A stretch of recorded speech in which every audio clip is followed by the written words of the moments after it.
Welcome to the deep dive.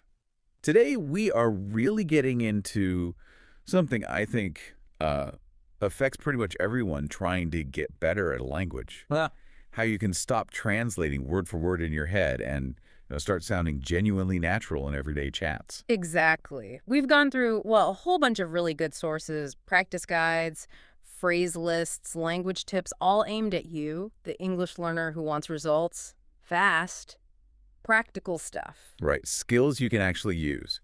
Our mission today is basically to pull out the absolute best bits, the most high impact daily use sentences, and the conversation vocabulary you truly need. Yeah, we're talking about the shortcuts to sounding more confident, more like you. It's not about just understanding, it's about speaking naturally. Okay, so let's unpack that. We're zeroing in on those phrases that pop up all the time, the kind of linguistic chunks native speakers just use without thinking. Mm-hmm.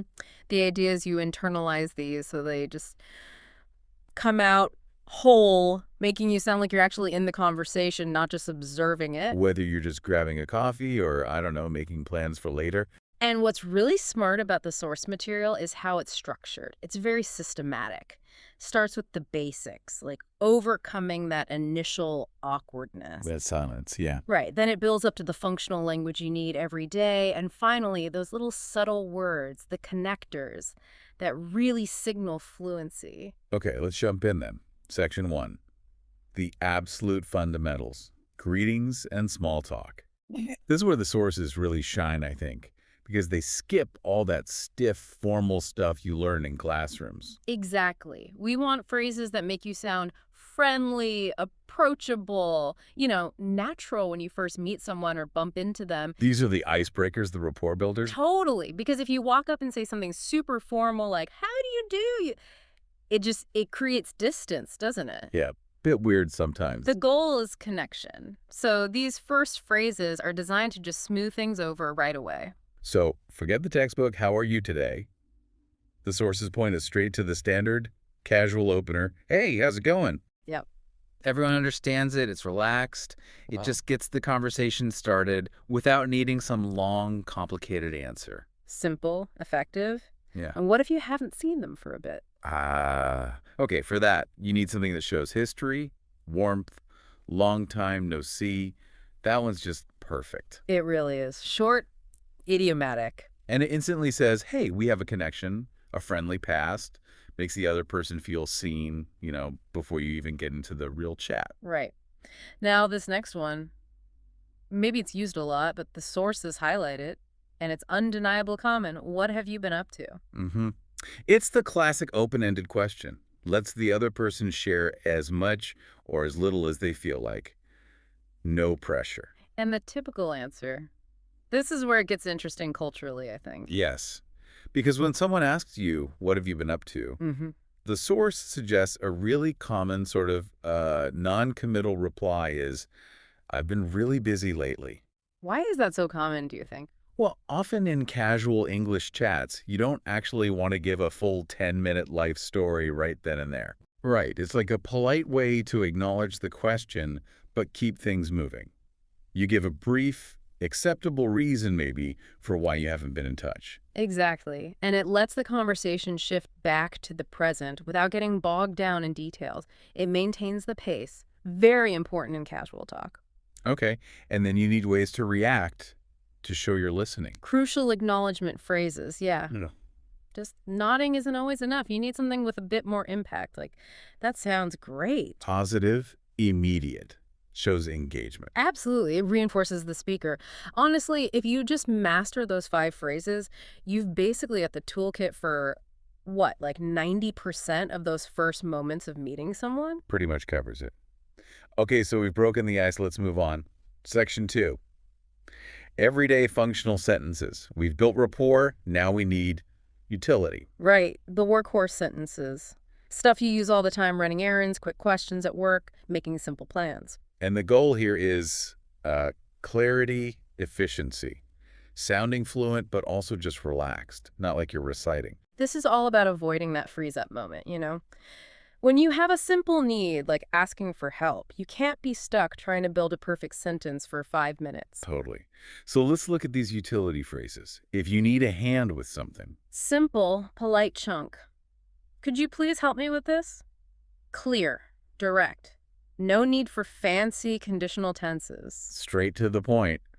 And apologies, being late happens to everyone. Instead of some long story about the traffic, the go-to functional phrase is just, I'm running a little late. Short, clear, respects their time. That brevity, it's key to sounding functional, not flustered. Okay, then we have planning and reassurance. I really like this planning one. Let's grab a coffee sometime. Oh yeah, that's a great one. It's so low pressure. You're showing interest in connecting later, but you're not locking down a specific time right now. Which can feel like too much commitment in a casual chat sometimes. It really speaks to that culture of sort of tentative planning. You open the door, but they don't have to walk through it immediately. And the flip side, reassurance. Someone bumps into you, apologizes. You need to quickly smooth it over. Don't worry about it. Yep. Simple, effective. Or its partner, which kind of dismisses the mistake entirely. It happens all the time. Yeah, that one says, look, it's no big deal. I'm not bothered. So these 5 phrases cover asking for help, saying sorry, planning, offering comfort, And all while keeping the tone light and relaxed, not overly formal. which actually leads us perfectly into the next bit. Once you have the basic greetings and these functional phrases down, how do you make the whole conversation flow more naturally? How do you get beyond just speaking correctly? Just speaking spontaneously, yeah. This is where it gets really good, I think. Section 3, the fluent connectors. This is the specialized vocabulary list, the conversational WD-40, basically. Huh. Good way to put it. They're the little words that oil the conversation engine. They signal your intention, shift topics smoothly, adjust the tone. They're the tools for sounding more spontaneous. And the sources don't just list the words, they really break down their specific job, their function, and their social effect. Okay, let's start with actually. Well- Super common, right? But people sometimes misuse it. Its main job is to correct or clarify something, but gently. Right. You use it right before you contradict someone, kind of softening the correction. So instead of just saying, no, you're wrong, Yeah, which can sound blunt, maybe even aggressive. If someone says the meeting's at 10 and you know it's 11, you wouldn't just say, no, 11. sounds a bit sharp. Exactly. But if you say, actually, I think it starts at 11, that little word actually acts like a cushion. It avoids friction, keeps things smooth, crucial for good communication. Makes sense. Okay, next, by the way. Ah, the perfect signpost. You use this when you want to add a little extra piece of information, maybe change the subject slightly, or bring up something related that just occurred to you. Like a verbal footnote. Exactly like a verbal footnote. It tells the listener, okay, quick detour from the main topic, but this is relevant. The source example is good. By the way, did you finish the report? Right, you're slotting in a new topic without it feeling abrupt or random. Makes the conversation feel more nimble, more natural. Okay, and the last one, which can be a bit tricky, Mm-hmm. The sources are clear. Its main function is just to help you sound more natural, maybe check for shared understanding, or even just fill a tiny pause while you think. like it's really cold today, Exactly. It can act like a little verbal nod, inviting agreement or shared feeling. It can also, and this is important, Be overused. it can be overused, yes. Too much, can make you sound hesitant or like you're using filler words constantly.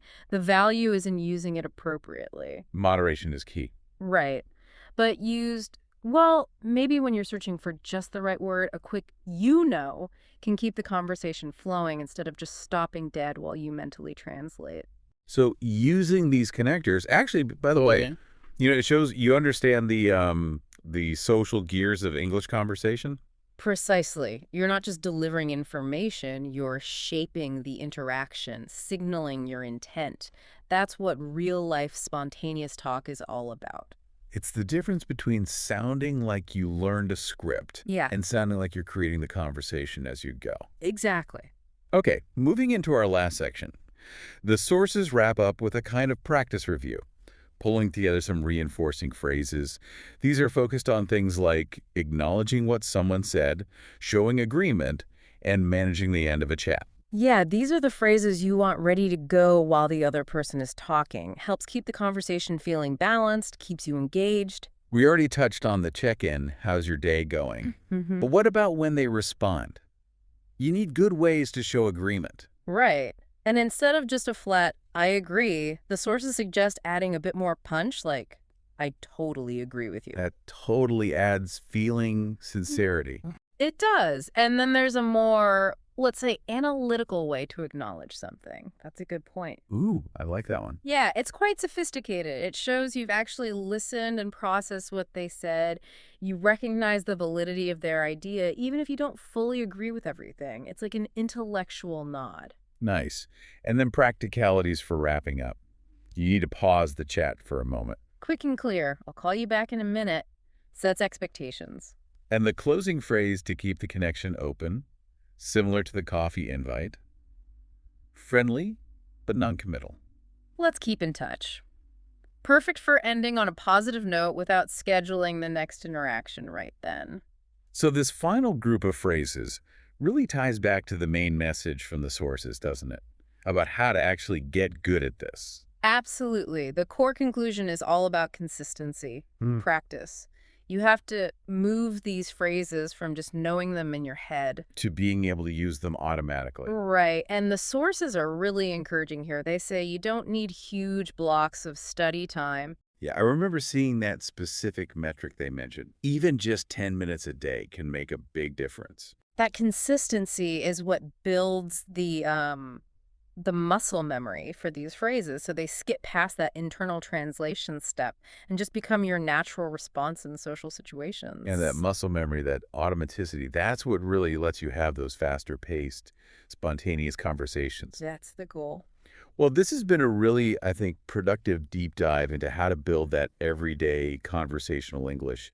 We covered those 3 key pillars: the greetings and small talk for rapport, There's a foundation. the everyday functional sentences for just getting things done. The utility belt. Yeah. And those crucial fluent connectors, like actually, by the way, that really signal spontaneity. Okay, so here's a final thought for you, the listener, to chew on.